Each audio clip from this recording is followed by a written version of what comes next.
Oi, pessoal! Bem-vindos à nossa conversa de hoje. Vamos explorar um tema super importante no mundo acadêmico e científico também: plágio e autoplágio. A nossa referência principal é um capítulo bem interessante do Luiz Paulo Leopoldo Mercado, lá da UFAL. A ideia aqui é a gente destrinchar o que são essas práticas, sabe? Por que acontecem, quais as consequências e, claro, como podemos evitá-las, né? Tudo com base nesse material. É um assunto chave para a integridade da pesquisa. Bom, para começar, o que exatamente é plágio? Muita gente acha que é só o famoso copiar e colar, mas é mais que isso, certo? Exatamente. É bem mais amplo. Plágio, ah, na essência, é se apropriar do trabalho intelectual de outra pessoa e apresentar como se fosse seu, claro, sem dar o crédito. Isso vale para partes ou para o trabalho todo. Hum, Inclui ideias, argumentos, até dados, sabe? Sem citar a fonte direitinho. Órgãos importantes tipo FAPESP, CNPq e as diretrizes internacionais, todos definem assim: é usar ideias ou textos de outros sem crédito explícito. Até informação de artigo que você revisou e nem foi publicado ainda. É visto como uma falha ética bem grave, né? ok, entendi. Não é só a cópia idêntica, então. O texto fala que existem diferentes tipos, né? Talvez uns mais sutis. Sim, sim. A literatura descreve alguns. Tem o plágio direto, que é essa cópia literal, palavra por palavra. Mas tem também o indireto, que é quando você pega a ideia de alguém, reescreve com suas palavras, mas não cita a fonte. Ah, entendi. Mesmo reescrevendo. Exato. A ideia não é sua originalmente. Tem também o plágio mosaico, que é tipo misturar trechos de várias fontes diferentes sem dar o crédito certinho para cada uma. Fica aquela colcha de retalhos. E um que é curioso é o plágio de fontes. Plágio de fontes, como assim? É quando você cita um autor X, mas você não leu o trabalho original dele. Você viu essa citação num outro artigo de um autor Y e simplesmente replicou a citação como se tivesse lido X. Nossa, faz sentido. Perigoso isso, né?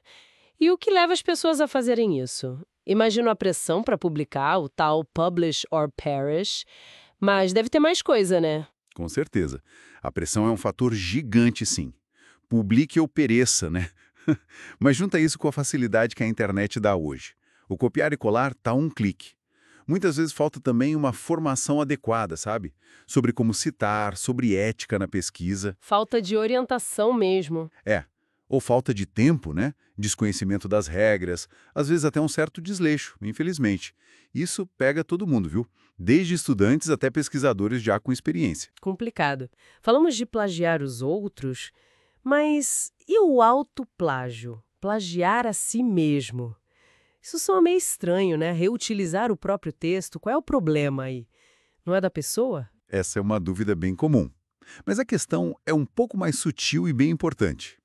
O autoplágio rola quando um autor pega partes ou até o trabalho inteiro de algo que ele já publicou e apresenta como se fosse inédito, novinho em folha, sem citar a publicação anterior. Ah, O problema não é nem reutilizar o conhecimento, mas sim a falta de transparência. É meio que uma falsidade ideológica sobre a originalidade daquele novo trabalho. A ciência avança com contribuições novas, né? Publicar o mesmo artigo em outra língua, sem avisar, sem permissão, também entra nisso. entendi. Não é o reuso em si, mas a falta de honestidade sobre ele ser um reuso? Exato.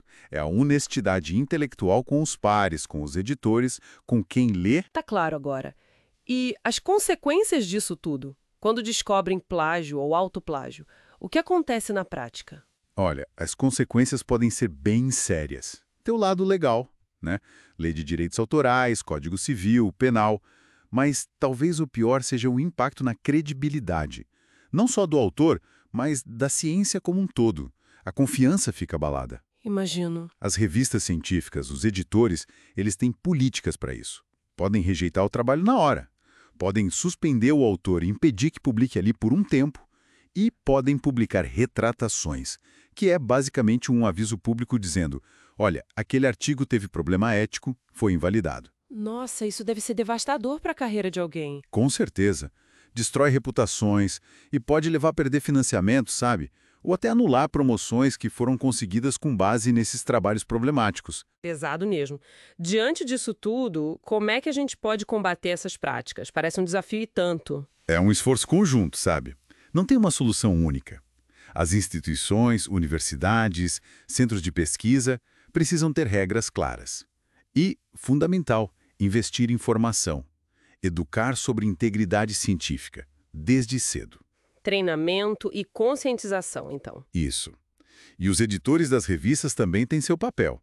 Usar software de detecção ajuda, claro, mas também educar os autores, revisar as políticas editoriais constantemente. E no fim das contas, a responsabilidade maior está com o próprio autor, né? O que o autor pode fazer? Garantir a originalidade do que está escrevendo. Citar absolutamente tudo que usou como fonte. Tudinho mesmo. Ser transparente sobre trabalhos anteriores que tenham relação com o novo. E evitar a submissão duplicada. Mandar o mesmo artigo para várias revistas ao mesmo tempo. Então, para a gente fechar nossa conversa, fica claro que plágio e autoplágio são temas complexos, né? Tem raízes nas pressões do sistema acadêmico, a tecnologia às vezes facilita, mas no fundo a solução passa por um compromisso ético forte, com a originalidade, com a transparência na pesquisa. Perfeito. É isso mesmo. E eu deixaria uma reflexão final para o pessoal que está ouvindo. Pensar sobre autoria, sobre como o conhecimento é construído, e isso vai além de só querer evitar punição, sabe? Como essa consciência pode de fato mudar a nossa forma de aprender, de criar, de compartilhar o que a gente sabe no dia a dia, como cada um de nós pode ajudar a fortalecer essa cultura de integridade, mesmo fora do ambiente acadêmico, né?